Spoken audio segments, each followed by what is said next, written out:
Hey guys, it's Eden here, and today I'm just going to run through a tutorial of a bass patch in Serum.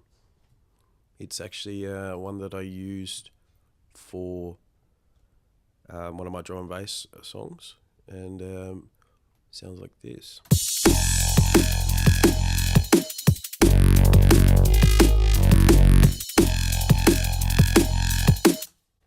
Okay, so I've just gone into Ableton and I've opened up an instrument rack with two instances of Serum in it. One's the patch, and the other one I will just quickly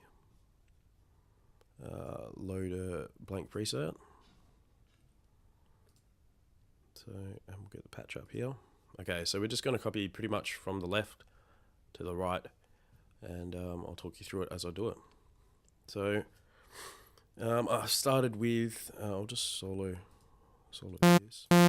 Okay, I've started with obviously sub, direct out, just on a sine wave, pump the volume up a bit, and bring it down to octaves. So you start to get some more bass frequencies already and sub frequencies. Okay, now I've just left oscillator A on the default oscillator, which is a sawtooth, and just brought that down 2 octaves. Alright, I'll just turn this one off for a sec and go into oscillator B, which I've chosen a Monster 2 wavetable, and I brought that down 2 octaves as well. Okay, now we're just going to bump up the unison to 4. Which, some people say it's voices, but I think it's more like sources or something. And we're just going to drag out the front to make it more prominent.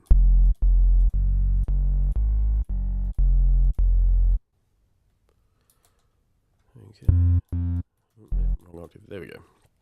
Okay, now we're going to bring the phase more to the start of the wavetable. Not much difference there, but it does overall. Okay. From there, I just want to activate the filter onto A and B. I'm going to turn oscillator A back on. Turn the resonance down on the filter. Turn the drive up. Might want to turn down your master volume at this stage as well, just to about halfway. Okay, now I'm just going to go through the envelope. So the envelope I've, as you can see, only put onto the wavetable position and the filter cutoff. So first we'll just set up the envelope to the same as that. Just drop the attack, put the decay up a little bit, that's too much. And the release up a little bit, just to try and get rid of any pops. And we're just going to throw it to those same 2 positions. And we'll just mimic the settings there. So just brought up the wavetable position and then reduced the LFO distance in the wavetable position and the filter cutoff. You see how the direction is dual direction at the moment. If you hold Alt and Shift and then click on it, it goes to one direction. Okay, I'm going to bring the cutoff all the way down and back the distance there for the LFO back a bit as well. Okay, then onto the LFO. So as you can see, I've got it on retrigger, and I've taken off the BPM sync so I can adjust the rate just a bit more delicately. Put it down to 2. Yep. And that was just put onto the filter cutoff as well. This way it kind of randomizes the sound of the filter, and it's not consistent every single time, so you'll get something a little bit different each time, which is good for the listener because it keeps it interesting. Okay, also I've done the macro to the same 2 places as I've done the envelope. First macro, left the filter cutoff one where it is and just brought back the distance of that wavetable position. Okay, and then we've just boosted the macro to about 10%. So this is what we have so far.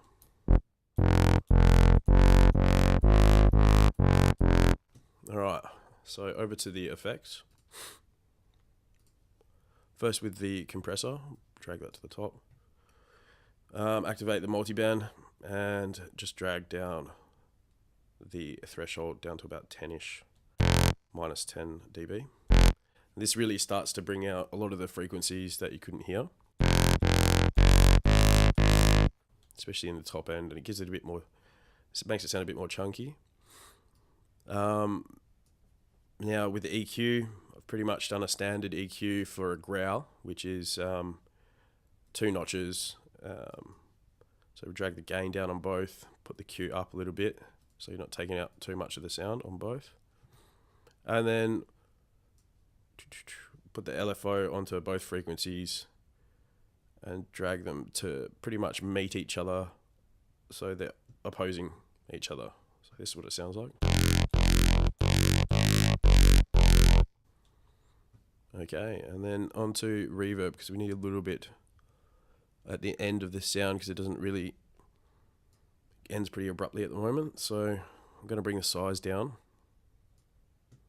the decay down, and the high cut down, because I don't want to take, I want some of the high end in there, but I do want the low end to be affected. And then the spin depth, we'll crank that up, and we'll bring down the mix. So this is what it sounds like now. Kind of sounds, yeah, like it's in a hall, as it's in a hall. Finally, we're just going to add delay to this, and this is where you start to get the top end sound that's in this one, because it works off the reverb. So I'm going to link it together left and right, and we're going to bring the rate to 1/64. And we'll pump up the feedback and the mix, and then that's where we get our top end. So it should sound pretty good now.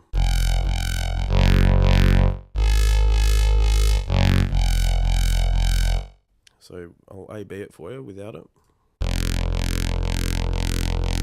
with it.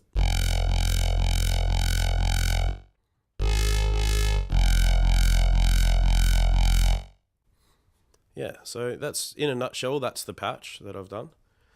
It's, yeah, not very complicated. All I've got down here on both of them is just a FabFilter limiter, just clipping, just so it gets rid of the clipping. There's not a whole lot. There's not a whole lot of clipping on the sound as it is, because you've turned down the master, but there is little instances that pop up when you cross over notes. So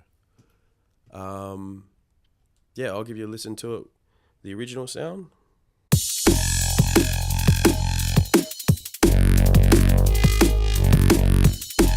And then, yeah, the mimicked one.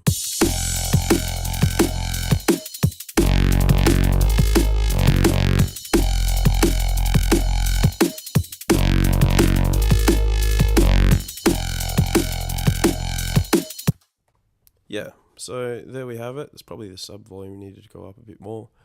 Yeah, there's little bits that you could tweak. Have a play around with the parameters. Obviously, in this tutorial, I didn't want to go through the processing because it's a bit more extensive. The chain was something like 25 plugins on it. So for now, yeah, just have a play around with that. Process it how you like it. And yeah, give us some comments and feedback. All right, cheers, guys.